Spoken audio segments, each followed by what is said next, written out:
Hi friends, இஷ்டமாக சமைக்கலாம் சேனலுக்கு மீண்டும் உங்களை வரவேற்கிறேன். இன்றைக்கி ஒரு புது விதமான ரெசிபி தான் பார்க்க போகிறோம். சைவ கறி வறுவல். நல்ல ஒரு சிக்கன் வறுவல் சாப்பிட்றது போலவே இருக்கும். எதை வச்சு இதை செய்யறதுன்னு பார்க்கலாம். இது வரைக்கும் இஷ்டமாக சமைக்கலாம் சேனலை சப்ஸ்கிரைப் பண்ணிக்கலனா சப்ஸ்கிரைப் பண்ணிக்கோங்க. டெய்லி நான் போடுற வீடியோஸ் உடனுக்குடனே நோட்டிஃபிகேஷன் வர்றதுக்கு பெல் ஐக்கான் ப்ரெஸ் பண்ணிக்கோங்க. இன்றைக்கி நான் 200 கிராம் சேனைக்கிழங்கு நல்லா க்ளீன் பண்ணிவிட்டு இது போல் கொஞ்சம் பெருசாக கட் பண்ணி வச்சுருக்கேன். கடாயில் 1/4 லிட்டர் அளவுக்கு தண்ணி ஊற்றிட்டு கொஞ்சமாக கல்லுப்பு போட்டு கட் பண்ணி வச்சுருக்கிற சேனைக்கிழங்கையும் உள்ளே போட்டுடலாம். சேனைக்கிழங்கு நல்லா சாஃப்ட் ஆகிற வரைக்கும் வேக வச்சு எடுத்துக்க போகிறோம். எனக்கு 25 நிமிஷம் ஆச்சு சேனைக்கிழங்கு நல்லா வேகிறதுக்கு. கத்தியை உள்ளே இன்சர்ட் பண்ணோம் அப்படின்னா நல்லா சாஃப்டாக இருக்கணும். இந்த சேனைக்கிழங்கை வேற ஒரு பாத்திரத்தில் தண்ணியிலிருந்து வடித்து எடுத்து வச்சுட்டு நான் கொஞ்சம் பெரிய பீஸாக இருக்கிறத இன்னும் கொஞ்சம் சின்னதாக கட் பண்ணி எடுத்துக்க போகிறேன். ரொம்ப சின்னதாக கட் பண்ணாமல் கறித்துண்டு மாதிரி கட் பண்ணிக்கலாம். கடாயில் எண்ணெய் கொஞ்சம் ஜாஸ்தியாகவே சேர்த்திக்கலாம். நான் 6 டேபிள் ஸ்பூன் எண்ணெய் போட்டிருக்கேன்.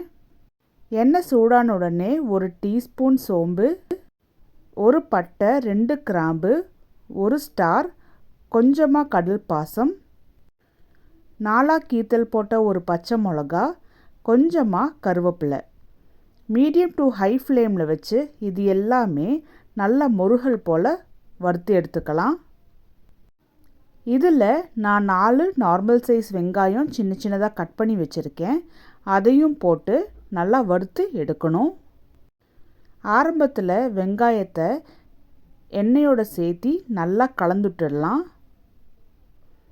எல்லாம் நல்லா மர்ஜ் ஆனதுக்கு அப்புறமா கொஞ்சமாக உப்பு சேர்த்திக்கலாம். உப்பு சேர்த்தும்போது வெங்காயம் இன்னும் கொஞ்சம் நல்லா ஈஸியாக வதங்கி வரும். நான் இன்றைக்கி கோல்டன் ப்ரௌன் கலரில் ஆகிற அளவுக்கு வெங்காயத்தை வதக்கி எடுத்துக்க போகிறேன்.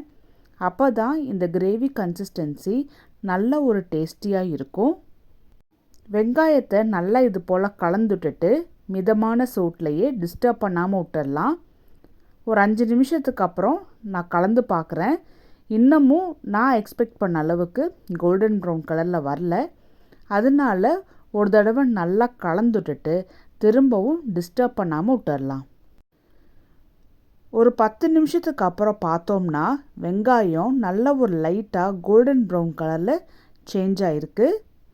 இது கரெக்டாக இருக்கும். எண்ணெயுமே ரிலீஸ் ஆகிருக்கு வெங்காயத்துலேருந்து. இதில் நான் 1/4 டீஸ்பூன் இஞ்சி பூண்டு பேஸ்ட் போட்டுக்கிறேன். இஞ்சி பூண்டு பேஸ்ட் எண்ணெயிலேயே ஆரம்பத்தில் நல்லா வதக்கி விடணும். அப்போ தான் அதோட வாசனை நல்லா தூக்கலாக இருக்கும். அதுக்கப்புறமா வெங்காயத்தோட சேர்த்தி நல்லா ஒட்டுக்காக கலந்துட்டுக்கலாம். இது போல் இஞ்சி பூண்டு பேஸ்ட் ஆரம்பத்திலேயே எண்ணெயில் நல்லா வதக்கிட்டு அதுக்கப்புறமா வெங்காயத்தோட சேர்த்தி வதக்கி விடும்போது வறுவல் நல்ல வாசனையாக மணம்னு இருக்கும். நல்ல ஒரு வாசனை வந்த உடனே கட் பண்ணி வச்சுருக்கிற சேனைக்கிழங்கை போட்டுட்டு இதில் 1/4 டீஸ்பூன் மஞ்சள், 1/2 டீஸ்பூன் தனி மிளகாய்த்தூள், 1/2 டீஸ்பூன் தனியாத்தூள், 1/2 டீஸ்பூன் ஜீரகத்தூள், 1 டீஸ்பூன் கரம் மசாலா தூள். இந்த மசாலா எல்லாமே சேனைக்கிழங்கோட சேர்த்தி நல்லா கலந்துட்டுக்கணும். சேனைக்கிழங்குல எந்த அளவுக்கு டேஸ்ட் பிடிக்குது அப்படின்னா நம்ம எப்படி கலந்துடுறோம், எந்த அளவுக்கு கலந்துடுறோம் அதை பேஸ் பண்ணி தான் சேனைக்கிழங்குல டேஸ்ட் இருக்கும். மசாலா எல்லாமே சேனைக்கிழங்கோட மர்ஜ் ஆகி நல்ல நீட்டாக கோட் ஆகிற அளவுக்கு கலந்துட்டுக்கணும். நான் கிட்டத்தட்ட ஒரு 15 நிமிஷமாக இதை நல்லா கலந்துட்டுருக்கேன். கன்சிஸ்டன்சி பாருங்கள் எந்த அளவுக்கு மசாலா சேனைக்கிழங்கோட சேர்த்து நல்லா கோட்டாயிருக்குன்னு. இது போல் நல்லா கலந்துட்டதுக்கப்புறமா 1/4 டீஸ்பூன் குருமிளகு தூள் போட்டுக்கலாம். இது ஒரு தனி ஃப்ளேவர் கொடுக்கும். இது கூட சின்னதாக கட் பண்ணி வச்சுருந்த கொஞ்சமாக புதினா இலை, மல்லி இலை, இது ரெண்டுத்தையுமே நல்லா கலந்துட்டுக்க போகிறோம். புதினா இலையும் மல்லி இலையும் சேர்த்தும்போது இது ஒரு தனி வாசனை கொடுக்கும். இப்போது இந்த மசாலா எல்லாமே சேனைக்கிழங்கோட சேர்த்தி எல்லாம் நல்லா மர்ஜ் ஆகிற அளவுக்கு நல்லா கோட் பண்ணி விட்டுறணும். விடாமல் ஒரு 10 நிமிஷம் இன்னமும் நல்லா கலந்துட்டுக்கிட்டே இருந்தோம் அப்படின்னா நல்லா ரோஸ்ட் ஆனது போல் ஆகும். சேனைக்கிழங்கு வறுவல் ரெடி ஆயிடுச்சு. இப்போ சர்வ் பண்ணிடலாம். நீங்களும் நான் இந்த வீடியோவில் சொன்னது போலவே சேனைக்கிழங்கு வச்சு இது போல் வறுவல் செஞ்சு பார்த்துட்டு எப்படி வந்துச்சுன்னு எனக்கு கமெண்ட் பண்ணுங்கள். இந்த வீடியோ உங்களுக்கு பிடிச்சிருந்தால் லைக் பண்ணுங்கள், உங்கள் ஃப்ரெண்ட்ஸ் எல்லாத்துக்கும் ஷேர் பண்ணுங்கள், கூடவே சப்ஸ்கிரைப் பண்ணுங்கள்.